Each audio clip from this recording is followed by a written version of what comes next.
TDP నేత జేసీ ప్రభాకర్ చేసిన అసభ్యకర వ్యాఖ్యలపై హీరోయిన్ బీజేపీ నేత మాధవిలత స్పందించారు.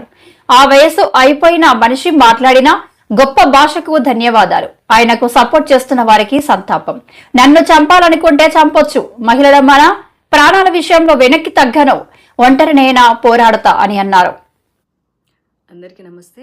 నిద్ర లేవగానే బోలెడని మిస్ కాల్స్ అనమాట. వాట్సాప్ ఓపెన్ చేయగానే ఆయన ఎవరో ఒక పెద్ద మనిషి, వయసు అయిపోయిన ఆయన నా గురించి చాలా పచ్చి పచ్చి బూతులు మాట్లాడుతూ కనిపించారు. ఆయన సంస్కారవంతమైనటువంటి భాషకి నా మనస్ఫూర్తిగా ధన్యవాదాలు. నా మీద కేసు కూడా ఫైల్ చేశారట, మరి నాకైతే తెలీదు.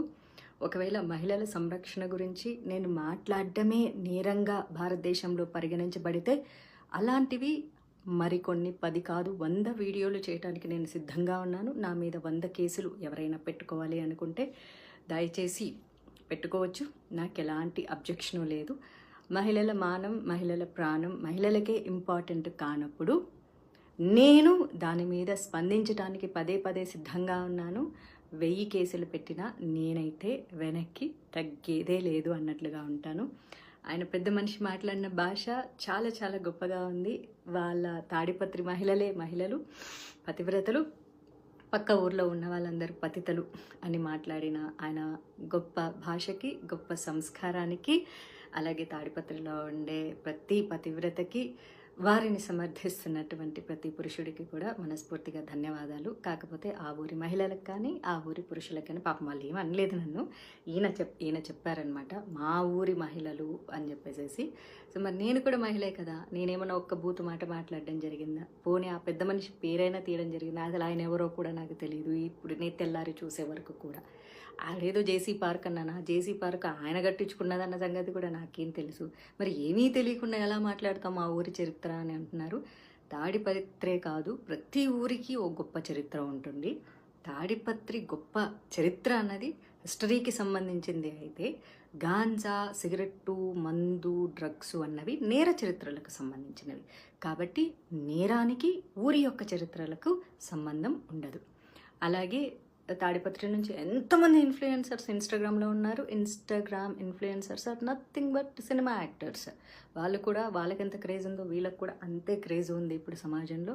మరి తెర మీద కనిపించే వాళ్ళందరూ ప్రాస్టిట్యూట్లు అని ఆయన అన్నారు. కాబట్టి దయచేసి తాడిపత్రి నుంచి ఎవరెవరైతే తెర మీద కనిపిస్తున్నారో, భవిష్యత్తులో సినిమా రంగంలోకి రావాలనుకుంటున్నారో, అమ్మ దయచేసి మీ అందరికీ రిక్వెస్ట్ చేస్తాను, ఎవరు రావద్దు. సినిమా ఇండస్ట్రీలో కేవలం ప్రాస్టిట్యూట్లు మాత్రమే ఉంటారు. మీ జేసీ ప్రభాకర్ రెడ్డి గారు చెప్పినట్లు తెర మీద కనిపించే మహిళలందరూ క్యారెక్టర్లెస్గా ఉంటారు, చాలా చాలా తప్పుగా ఉంటారు, గబ్బు గలీజ్ పనులు చేస్తుంటారు. కాబట్టి తాడిపత్రిలో ఉన్న వాళ్ళ మహిళలందరూ కూడా పతివ్రతలు. కాబట్టి దయచేసి ఎవ్వరూ కూడా తెర మీద కనిపించొద్దు. మీ అందాలు కానీ, మీ యొక్క ఆలోచనలు కానీ, మీ యొక్క రూపాన్ని కానీ కేవలం పెళ్లి వరకు మీ అమ్మా నాన్నలతో ఉంచి పెళ్లి తర్వాత మీ భర్తకి సమర్పించవలసిందిగా మనస్ఫూర్తిగా కోరుకుంటున్నాను. కానీ తాడిపత్రిలో ఉండే మహిళలకు స్వేచ్ఛ కావాలి. డీజే కొట్టుకోవాలి, 1 o'clock వరకు డాన్సులు చేయాలి, స్వతంత్రం కావాలి, అన్నీ కావాలి. ఏదైనా సరే ఆ ఊర్లోనే జరగాలి. కాబట్టి ఆ ఊరి వరకే ఉంచుకోండి. దయచేసి ఎవరెవరైతే భవిష్యత్తులో తాడిపత్రి నుంచి సినిమా ఇండస్ట్రీలోకి రావాలనుకుంటున్నారో, ఐఎమ్ రిపీటింగ్, భవిష్యత్తులో ఎవరెవరైతే అమ్మాయిల సినిమా రంగంలోకి రావాలనుకుంటున్నారో, ఇన్స్టాగ్రామ్ ఇన్ఫ్లుయెన్సర్గా ఉండాలి అనుకుంటున్నారో, లేకపోతే సీరియల్ యాక్టర్లు అవ్వాలనుకుంటున్నారో, మోడలింగ్ అవ్వాలనుకుంటున్నారో, దయచేసి రావద్దమ్మా. సినిమా ఇండస్ట్రీలో ఉండేవాళ్ళు ప్రాస్టిట్యూట్స్. కాబట్టి తెర మీద కనిపించేటటువంటి అంశాన్ని మీరు వెనక్కి తీసుకొని తాడిపత్రిలో పవిత్రంగా బతకాలని చెప్పేసి తాడిపత్రి మహిళలకి, వారి యొక్క అన్నదమ్ములకి, తల్లిదండ్రులకి, భర్తలకి, బాయ్ ఫ్రెండ్స్కి అందరికీ నా మనవి, జేసీ గారి మాట వినండి. తెర మీదకి ఎవ్వరూ మహిళలు కనిపించవద్దు. మీరు ఏ పార్టీలు చేసుకున్నా, ఏ డీజేలు కొట్టుకున్నా, ఏ అర్ధరాత్రి వరకు ఎగిరినా, ఏ స్వతంత్రాన్నైనా సరే తాడిపత్రిలో మాత్రమే చేసుకోండి. మీరు ఎప్పటికీ పతివ్రతల్లాగా ఉండాలని. బయట ఊర్లలో ఉండేవాళ్ళు ఎవరు పతివ్రతలు కాదు, పతితలు అని చెప్పేసి, అందులోనూ సినిమా ఇండస్ట్రీలో ఉండేవాళ్ళు ప్రాస్టిట్యూట్లు. కాబట్టి నేను సినిమా ఇండస్ట్రీలో ఉన్నానే ఆయన అలాంటి పదజాలాన్ని ఉపయోగించారు. చాలా సంతోషం పెద్ద మనిషి గారు, చాలా చాలా సంతోషం అండి. అయితే జేసీ అస్మిత్ రెడ్డి గారు తాడిపత్రి ఎమ్మెల్యే అంట. ఆయన గురించి నేను బాగా విన్నాను. Is very youngster, very nice person, చాలా పొలైట్గా మాట్లాడతారట. కాకపోతే సొంత తండ్రి అంత దారుణంగా మాట్లాడుతుంటే ఆయన కూడా ఖండించలేని పరిస్థితుల్లో ఉండింటారు. కాకపోతే మీకు కూడా సినిమా ఇండస్ట్రీలతో చాలా మంచి సంబంధాలు ఉన్నాయి. అస్మిత్ రెడ్డి గారి వాళ్ళ బ్రదర్కి అయితే సినిమా ఇండస్ట్రీతో చాలా మంచి సాన్నిహిత్యాలు ఉన్నాయి. కాబట్టి మీరు మీకు కూడా బయట మీ తండ్రి గారు మాట్లాడినటువంటి భాష మీరు మాట్లాడరు అని కూడా నేను వినడం జరిగింది.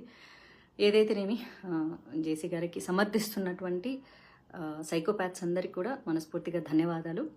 నేనైతే భయపడట్లేదు. భయం అంటే ఏంటో కూడా నాకు తెలియదు. ఎందుకంటే పుట్టడం సహజం, మరణించడం కూడా సహజం. మధ్యలో జరిగేవన్నీ మన కర్మల్ని బేస్ చేసుకునే ఉంటాయి. కాబట్టి నన్ను మీరు కిడ్నాప్ చేయాలనుకుంటే చేసుకోవచ్చు, లేకపోతే మీరు చెప్పినటువంటిది ఏదైనా మర్డర్ చేస్తారంటే కూడా చేసుకోవచ్చు. ఎందుకంటే నా తలరాతలో ఏం రాసి ఉంటే అది జరుగుతుంది తప్ప నా తలరాతలో రాయింది ఏది జరగదు. ఒక కృష్ణ ప్రేమికురాలుగా చెప్తున్నాను, నేను రాజ్యాంగబద్ధంగా చాలా చక్కగా మాట్లాడాను. మహిళల స్వేచ్ఛ గురించి, స్వతంత్రం గురించి, సేఫ్టీ గురించి మళ్ళీ మళ్ళీ మాట్లాడుతూనే ఉంటాను. జేసీ ప్రభాకర్ రెడ్డి గారు అయితే చాలా చక్కగా మహిళలకు స్వేచ్ఛ కావాలి, స్వతంత్రం కావాలి, మహిళలు ఇంట్లో కూర్చోకూడదు అని చెప్పి ఒక మహిళనైనా నన్ను అమ్మ నా బూతులు తిట్టడం జరిగింది.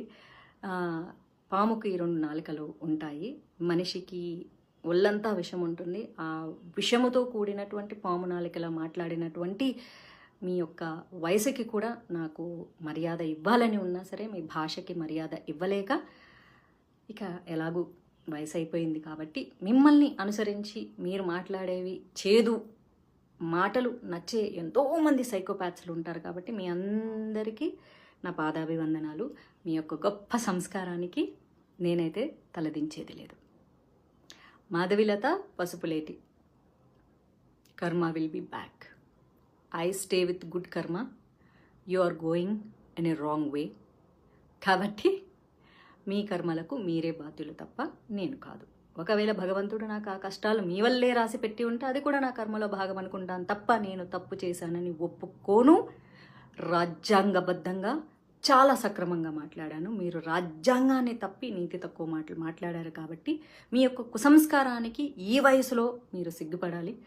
మీ భార్య కానీ, మీ ఇంట్లో ఆడవాళ్ళు కానీ, మీ కోడల్లో కూతుర్లో మరి మీ యొక్క భాషని వారు సమర్థిస్తున్నందుకు ఆ మహిళా మహారాణులకు పాదాభివందనాలు. కాకపోతే మిమ్మల్ని ఏమీ అనలేక వాళ్ళు మౌనంగా రోధిస్తున్నందుకు వాళ్ళ రోదనకు నా సంతాపం.